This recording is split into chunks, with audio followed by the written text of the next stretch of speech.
Hello and welcome to the Digital Signage Guide. This week we are going to be looking at content size. This is a huge one. And we've talked about content, we've talked about different things about best practices, but when we're looking at this content and the screen that we've got here, it's actually really important to start considering some of the size options. If you're dealing with a digital signage network with a range of different screens from a 22-inch screen to a 55-inch screen, you should look at potentially tagging those players and dictating how big they are, because it might make a difference on the way that you design your content. A really well-structured network, as well as having tags associated with those players like, is this portrait or is it landscape? Is it running full screen content or does it have zones of content?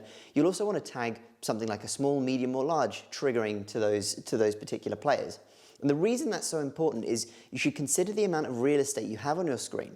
The larger the screen is, the more information you can put on there. But do be careful of over-emphasizing how much data is on there. Only those screens that are utilized for things like Power BI or dashboards or actually displaying data will have a lot of information on there. And that's because those users are going to be utilizing that screen to educate themselves and get more knowledge on what's going on.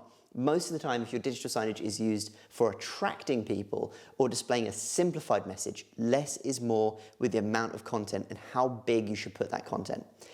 Looking at that on the other way, if you've got a really, really small screen, consider maybe reducing down the amount of elements that you have. Maybe you've got your one key message and two side messages that you want to append to that. On the smaller screens, maybe just focus on one of the key messages or one of the smaller messages to make sure that that message is really clear on the smaller screens and you're not oversaturating the amount of real estate that you have.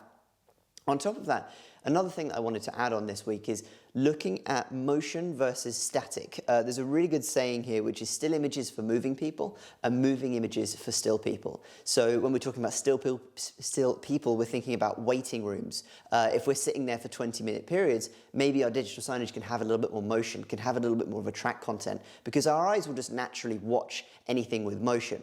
However, the opposite is true for the people on the go. So if you're at a train station or an airport or a busy location where your customers or your viewers' intended direction is to go from A to B, it's not worth adding too much animation in between that. I'm not saying nothing, but not too much animation, because they're already distracted, they're already on the move, and most likely you're going to get a shorter glance period rather than a 20-minute period of watching a screen. It might be 10 seconds or 15 seconds. So considering that, your message should be bold, in the center, and really highly visible without moving around and distracting the viewership. So that's content, and if you've got any other questions on this, feel free to reach out to us. We'd love to talk to you more about content and structuring. Our main focus is making sure that not only do you have the ability to deliver good digital signage, but you know the key messages behind that. So if you've got any questions, feel free to reach out to us, and we'll speak to you on the next one.